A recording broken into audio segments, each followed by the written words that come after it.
So I woke up at 5 this afternoon, 5 p.m. I woke up at 1700 hours with this interpretation. Sunset is 1726 or 7.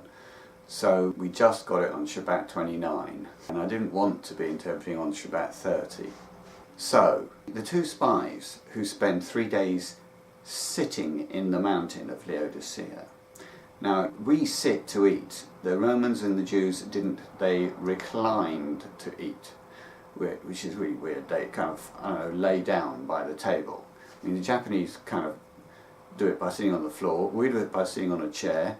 And the Romans and the Hebrews in those days did it by lying on the floor, reclining. And you can't eat the Lord's evening meal for 3 days anyway. And they weren't standing. You stand to save, or you stand to rule. They were sitting. Sitting is judgment. So it's quite obvious when you see it. They were judging them as a result of those who did or did not attend the Passover. So you don't judge before the Passover on Shabbat 13. The Laodicean Passover was Shabbat 14, and if you didn't turn up at that, you lose your 2 NC angel. It was a 2 NC Passover. It didn't apply to 1 NCs. And so in order for them to sit for 3 days, those days would have to be Shabbat 14, 15 and 16, because they're sitting in judgment saying you've lost your angel, you haven't lost your angel. And those, of course, 3 days were the 3 days and nights of Jesus being in the heart of the earth, the 14th, 15th and 16th, in his case in Nisan. And Jonah and Caleb are the two spies. So I don't know whether they were thrown out of the boat, Jonah, on the 16th for judging them and they didn't want to be judged, or whether they decided to leave because there was nobody left or not many 2 NCs. I don't know what the decision was, but anyway, the 3 days sitting in the mountain must be 14, 15, 16. And then it takes a 14-time sentence count of Joshua 2:23 to come here. 2 spies turning around, descending the mountain, passing over, coming to Joshua, that's 4 times 2 is 8, and then telling him all the things that happened to them. That's 2 people telling him all the things, that's 6 times. So that's 14 times, and that takes you to Shabbat 30. So we'll see the spies, what is today now. So before sunset on Thursday we'll see the spies.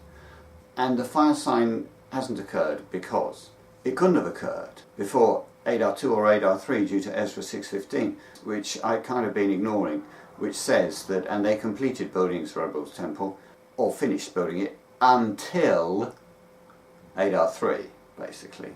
It's very specific. It calls the month Adar, not the 12th month. There's only 2 scriptures which mention Adar by name. One is in Esther 9, the other's in Ezra 6.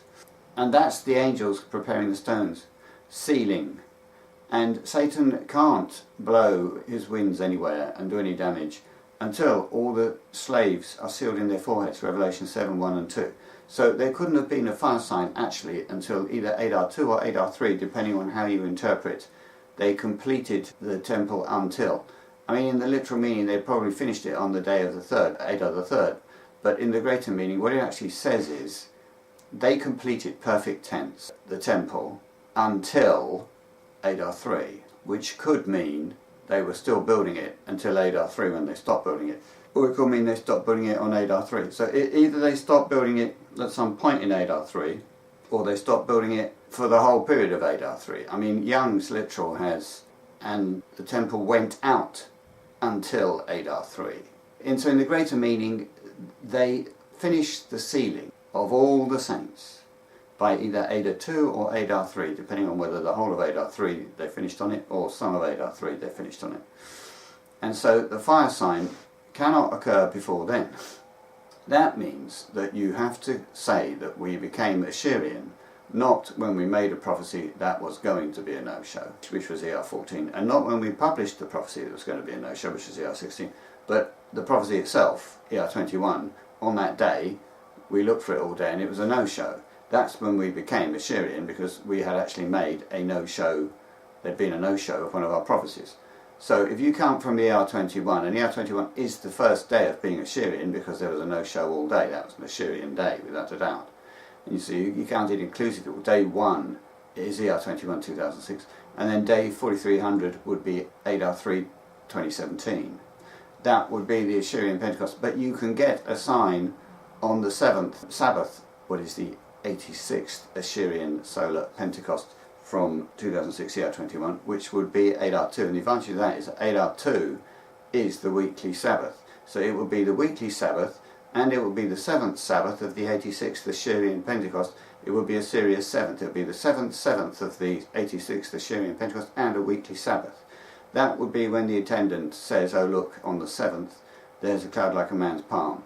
And that would be fine, because in the greater meaning they could finish the sealing on Adar2 if you interpret it that on Adar3 they had finished all day on Adar3. But what we'll say is there'll be a sign on Adar2-3 just to cover all the bases, but I expect it on Adar2. So Adar2-3 is February 23 to February 25. So we now expect the second fire sign at the 86th Asheraian Pentecost from 2006 ER21, taking that as day 1, because that was the prediction and that was a no-show day. So we expect it to fall on 2017 Adar2-3, which is 2017 February 23 to 25. And we expect the third fire sign, the same as before in the previous prediction, to be Adar4-5, which is February 25 to February 27. And that is the update. All we've done is said you start counting not from when we published it and not from when we made it, but from when it actually was a no-show, from the day we predicted which day was a no-show or Assyrian day. I started to be an Assyrian prophet on that day. That's the change, and it fits with Ezra 6:15, because you can't really have Satan causing winds to blow and causing problems until you finish sealing everybody, and you don't finish sealing everybody until Adar2, Adar3, depending on how you interpret Ezra 6:15. The good news is that the spies, they have to spend 3 days in judgment, which would be from the Passover, which is a judgment, and 15 and 16, Shabbat 15, 16. So then they come here after 14 days, which is Shabbat 30. And we're okay with Jericho, because I got that interpretation on the 29th, just. So we didn't go round on the 30th, we'd finished going round when I got that interpretation on the 29th. Thank you very much.